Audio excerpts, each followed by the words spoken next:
Is it going? Oh, yeah, it is. Hi, my name is Rachel Spencer, and I will be doing a speech on green homes and environmentally safe buildings. The environment surrounding us every day has been treated poorly by humans, and the products we use, including one major product humans design and construct each day and every day: architecture. The built environment has a large impact on health, nature, and the economy. If everyone chooses to adapt to build green buildings, we can maximize environmental and economic performance. The types of green construction methods can be established in any stage of the design and construction process, whether it is an addition to current buildings, a renovation to current buildings, or the process of deconstruction. In case you do not have a lot of background information on green buildings and environmentally safe buildings, here are some facts. The green building movement began in the 1970s after the price of oil increased sharply. The International Code Council and the National Association of Home Builders began their paperwork in 2006 in order to create a voluntary green home building standard.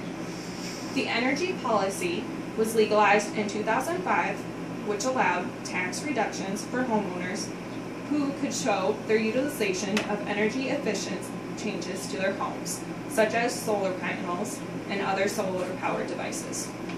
There are various types of certifications that declare a home as a green home. The U.S. Green Building Council is an example of a type of organization that gives out green home certifications. Its certification is titled Leader in Energy and Environmental Design. The factors in this certification system include the site location, the energy and water, the incorporation of healthier building and insulation materials, recycling, the use of renewable energy, and the protection of natural resources. The National Association of Home Builders also independently created its Model Green Home Building Guidelines during the same period as a type of certification, along with a number of other programs for various utilities.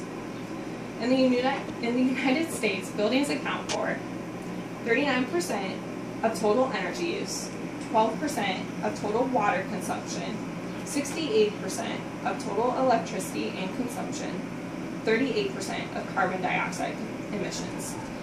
If everyone started to adapt and construct green homes, there would be economic benefits, which include reduction of operating costs, create and expand and shape markets for green product and services, improve occupant productivity, and optimize life cycle economic performance.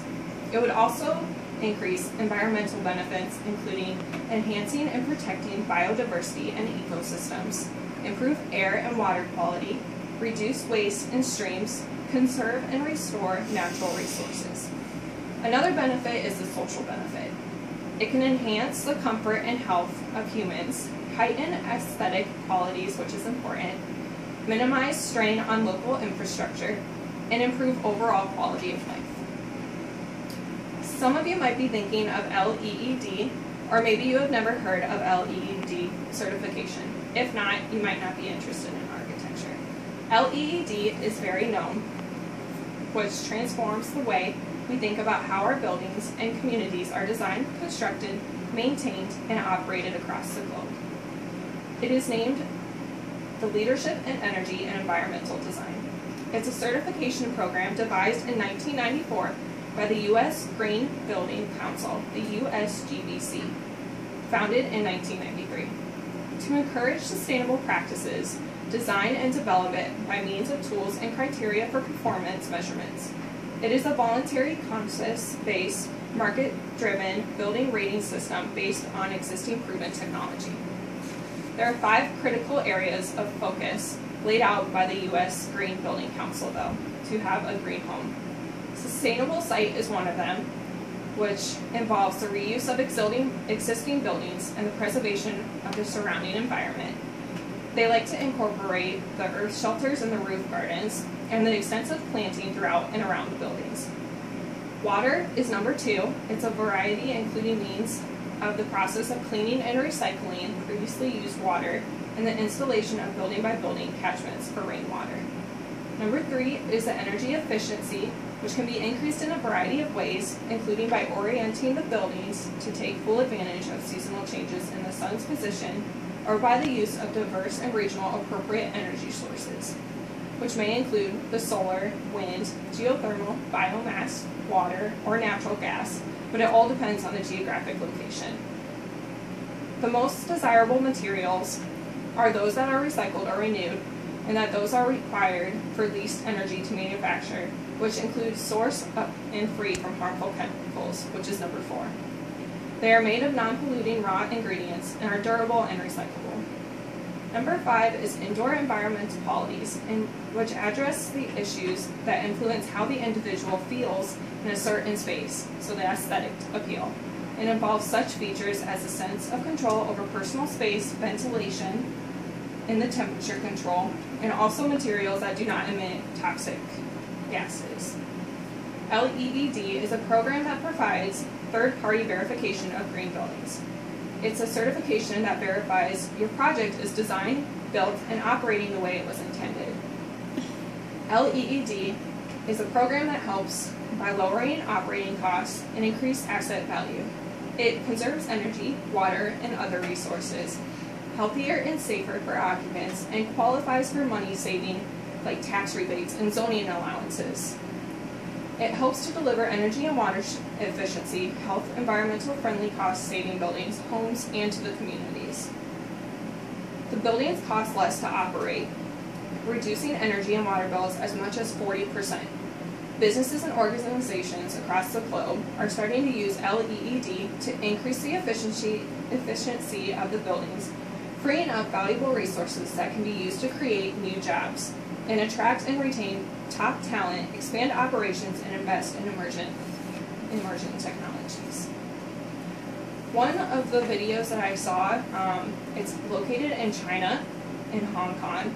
This architect named Gary Chang, he decided to do an eco-friendly apartment since it's so clustered in downtown Hong Kong, since there's 7 million people there.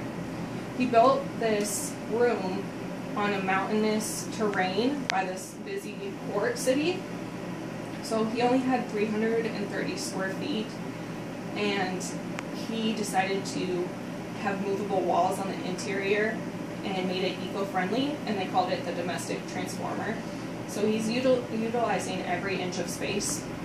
It's a futuristic sliding wall system created of metal, and it transforms this little mini area into 24 different rooms. By the way he does it, he moves one wall to show linen closets, and then if you move it back, you can see another wall behind it, and it's a soaker bathtub. And if you fold down an area, on top of that, there's a fold-down bed. So it's 3 rooms in one in just that little area. The windows in it is golden light, and it's tinted windows, so the home is always sunny, even if it's rainy, gloomy, pollution's happening. There are mirrors on the ceiling too, where the tracks are, and it allows for reflection through the windows for more light and illusion for more aesthetic appeal. It offers an eco advantage by combining the reflective metal and the glass surfaces to increase the light value in the apartment. Moving one wall on the other side of the apartment with a TV on it, it shows a refrigerator and like a mini kitchen behind it. And even a small space has huge eco possibilities. So Gary Chang, this architect in Hong Kong, decided to take 330 square feet and have his entire family of like 10 live in it. So today's contemporary eco-responsible homes have a usability that combines the best of the older types of designs and the new technologies of today. By choosing to renovate, addition, or start your building brand new, including idea of green homes, our world would cut our percentage of harm to our nature. Even the smallest of homes or apartments in other parts of the world have started to link the idea of eco-friendly homes into their building designs and their construction process. Just in the past 30 years, the people of the United States, including architects, designers, construction workers, etc., have all noticed a change in our atmosphere, and the effect of our Earth is receding from the pollution and harmful products. If we start to learn and adapt and promote the importance of eco-friendly and eco-responsible green homes, we can help reduce the risk to our world.